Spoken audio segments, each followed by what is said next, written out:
Hi everyone! Welcome back to our channel. For today's video, we're gonna learn how to stop Instagram account from being suggested to others. It's super easy, so let's get into it.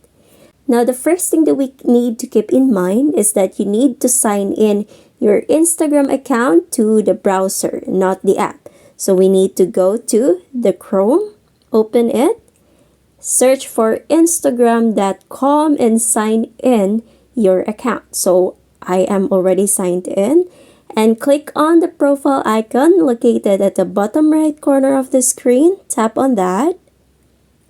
From here, I need you to select edit profile and scroll all the way down until you can see show account suggestions on profiles. Now, if that is enabled, then your account will be suggested to others. Now, what we need to do is to disable that.